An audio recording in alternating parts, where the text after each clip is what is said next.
ಈ ರೀಲಲ್ಲಿ ನಾನು ಏನು ಹೇಳ್ತೀನಿ ಅದನ್ನು ಕೇಳಿ. ನನಗೆ ಗ್ಯಾರಂಟಿ ತುಂಬ ಬೈಗಳು ಸಿಗೋದಿದೆ. ನಮ್ಮ ಭಾರತೀಯರು ಮತ್ತು ಕನ್ನಡಿಗರ ಮೆಂಟಾಲಿಟಿ ತುಂಬ ಚೇಂಜ್ ಆಗಬೇಕು. ನಮ್ಮ ಸುತ್ತ ನೋಡಿ ಏನಾಗ್ತಿದೆ, 90% ಜನರು ತೂಕ ಜಾಸ್ತಿ ಇದ್ದಾರೆ ಅಥವಾ ಆರೋಗ್ಯ ಏನಾದರೂ ಸಮಸ್ಯೆ ಇಟ್ಕೊಂಡಿದ್ದಾರೆ. Diabetes, BP, cholesterol, PCOD, PCOS ಅಥವಾ ಥೈರಾಯ್ಡ್ ಪ್ರಾಬ್ಲಮ್, ಇಂಥದ್ದೆಲ್ಲ ಜನರಿಗೆ ಇದು ಏಕೆ ಆರೋಗ್ಯ ಒಂದು ಅಪರೂಪದ ಮಾತಾಗಿದೆ. ಸಹಜವಾಗಿ ನಮ್ಮ ದೇಹದಲ್ಲಿ ಇರಬೇಕು ತಾನೆ. ಆರೋಗ್ಯ ಕೇವಲ 5% ಜನರಿಗೆ ಮಾತ್ರ ಸರಿಯಾದ ತೂಕ ಮತ್ತು ಸರಿಯಾದ ಆರೋಗ್ಯವಿದೆ. ನಾವು ಇದನ್ನು ಯೋಚನೆ ಮಾಡಬೇಕು. ನಾವು ತಪ್ಪಾದ ಗುಂಪನ್ನು ಫಾಲೋ ಮಾಡ್ತಾ ಇದ್ದೀವಿ. ತಪ್ಪಾದ ಯೋಚನೆ ನಮಗಿದೆ. ನಮ್ಮ ಮೆಂಟಾಲಿಟಿ ಚೇಂಜ್ ಆಗಬೇಕು. ನನಗೆ ಒಂದು ಇನ್ಸ್ಟಾಗ್ರಾಮ್ನಿಂದ ಎನ್ಕ್ವೈರಿ ಬಂತು.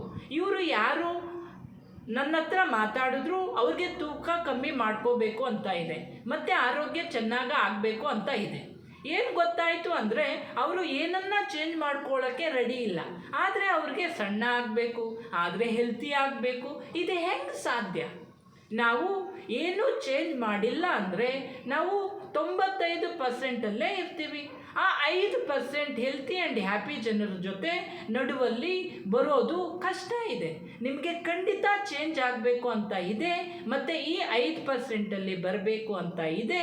ಆದರೆ ನೀವು ನನಗೆ ಫಸ್ಟ್ ಫಾಲೋ ಮಾಡಿ ಮತ್ತು ಒಂದು ಡೈರೆಕ್ಟ್ ಮೆಸೇಜ್ ಕಳಿಸಿ, 5% ಅಂತ ಕಳಿಸಿ. ನಿಮಗೆ ಖಂಡಿತ ರೆಸ್ಪಾಂಡ್ ಮಾಡ್ತೀನಿ.